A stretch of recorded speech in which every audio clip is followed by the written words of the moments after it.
So the Department of Justice dropped another bombshell. We got a lot of lawsuits coming out this year, and the Department of Justice is now officially suing Adobe, which... for how often Premiere crashes. Yes. Finally. I wish I could sue Adobe for how often Premiere crashes. But yeah, they're actually suing them because there are very hidden early termination fees when you sign up for Adobe Creative Cloud. The main complaint is that they advertise their most popular plan, which is technically a yearly plan, but they show you the monthly cost to have the yearly plan. Yeah. So the weird thing is that you're basically signing a contract that says, I will pay monthly for 12 months. And if I want to cancel anytime within those 12 months, the termination fee is 50% of the amount of months that you have left.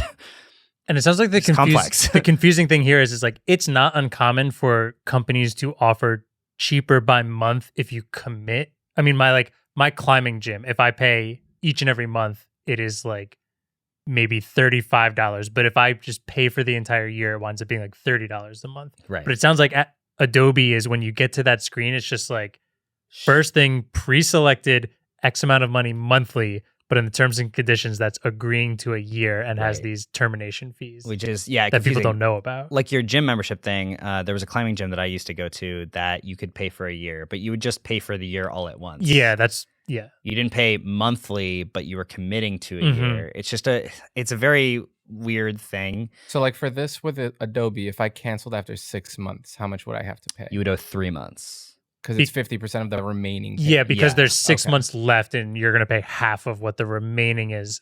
It did say on here, just to be clear, after the first year, I think then you can cancel after any month and not hit that. But still, a first year is when someone's going to make the decision on usually if they want to or don't want to use a product anymore. Yeah. And in that case, the canceling, like most people will probably see like, well, if I'm going to pay half already, I might as well just finish this out. Right. And then for Adobe, that's a huge win. And then you probably forget that you've been paying for it. And then keep paying for it. Yeah. That's what a lot of apps do. Even Adobe will be like, well, we'll give you a free month if you stay with us. And then you do. And then you completely forget that you're paying for it. And it just kind of goes into this loophole. So sounds like you've done that before. Not me. It couldn't be me. Yeah, but it's interesting because the Department of Justice is suing Adobe, but they're also implicating 2 top executives at the company who they say were basically in charge of making this pricing plan work. And it does seem very bad for consumers. I've heard this complaint from people constantly over the last number of months. You hear people complain about Adobe? No way.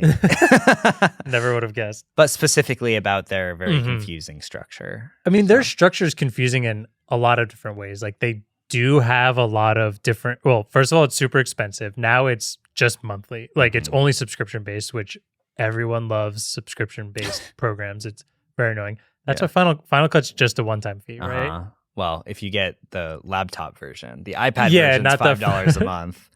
I feel like the laptop version or like the general desktop version we're not that far off from that being straight subscription. Yeah, if they make, because they already made Final Cut 2 for iPad, but if they make Final Cut 2 for laptop, for desktop, and I could see them making it part of Apple One or something like that. For sure. Yeah. There's also all sorts of different student prices. I would not be surprised if over the last 20 years, Photoshop is probably one of the most pirated software programs out there. I think there's a lot of people, I wouldn't know who learned a lot about computers learning how to crack an Adobe Photoshop software program. Right. And there's a reason why, because they're super annoying with their prices and all of this stuff.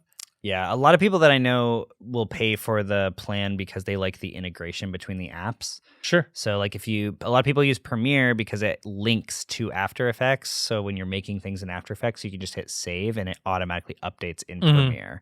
And that's the main reason that I know a lot of people use Premiere.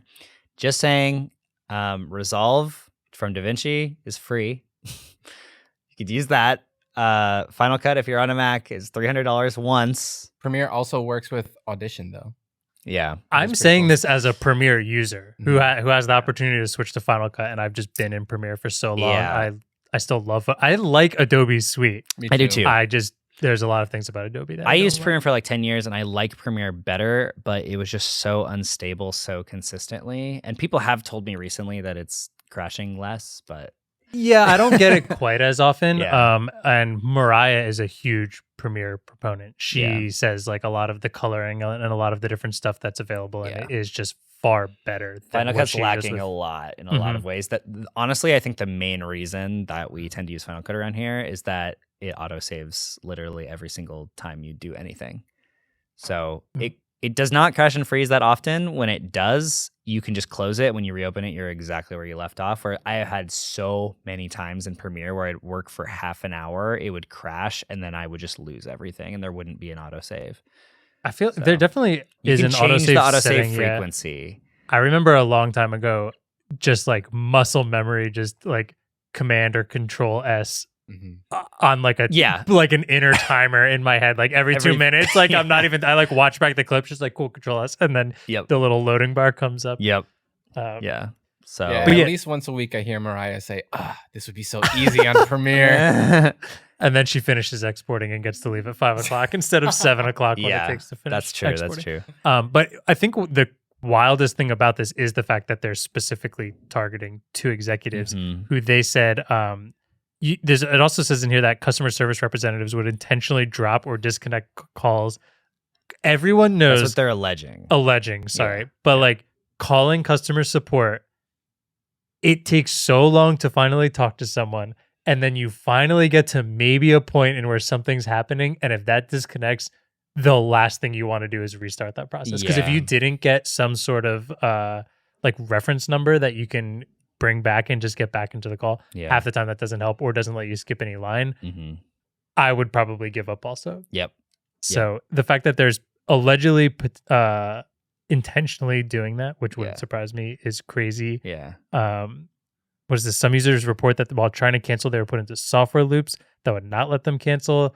That I'm not surprised about. I've had that in multiple different. I've tried to cancel like Verizon Fios, and doing that, it's like, what's your new address? And I type it in, and it's like, we can't find that. And then all of a sudden I'm gone from the canceling page. And so all of this sounds very much around a lot of different software and tech things in general. Adobe is just way too big in the creative space, though. Like, we need competitors that are actually going to be able to stand up to them. They recently had their Figma acquisition blocked, which I think was a good thing because then they would just have no competition whatsoever. So yeah, we'll see where this goes. There's a lot of big tech lawsuits happening right now, like a lot of them, which is great. It is good. It needs to be. They need to all be checked. All these big tech companies need a reality check every once in a while. And maybe whether all the things happen that we wanted to, them at least thinking there are potential consequences for stuff.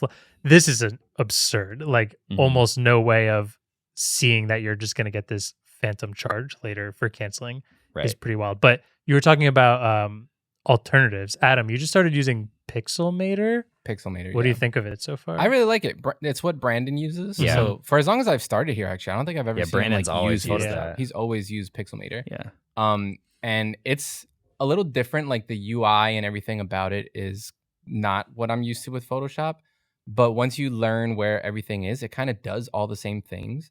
So I was working in it this morning because I try to I don't know, I've seen Brandon use it very seamlessly and he makes beautiful thumbnails with it, and I'm like, I feel like I should learn how to use this just in case like Brandon or Tim is like indisposed and I need to make a thumbnail for something like waveform related or personal.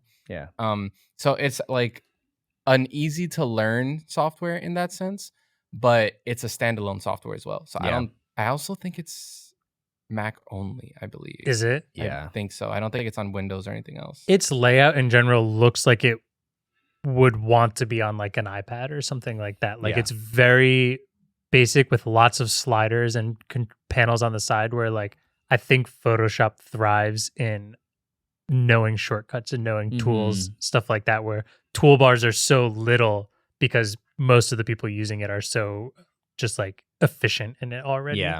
It's Apple's only. I want Tim to now do a video of like testing Adobe alternatives as someone who's learned his idea. I would love that, but I will say I don't think it'll be as hard for him as you think it is. Like this morning when I was working on a thumbnail, he just walked over, was like, "What if you do this?" and like pressed 3 things and intuitively knew where it would. Well, no, but that's good. I would rather him go into it and be like, "Oh, this is easy." Yeah. maybe you don't need a year-long uncancelable Adobe subscription Yeah. if you're getting into it. He learned it from school and has used it forever. I doubt he'll ever change.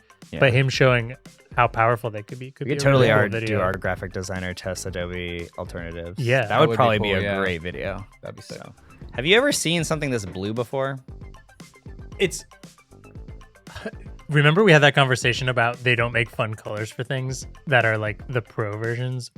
Is this considered a pro version? It's not, but I Is that look not at the that, I'm Surface like, It is Pro? called the Surface oh, it is the Pro. first Surface Pro, so it literally is the pro version I guess so, yeah. by name. Yeah.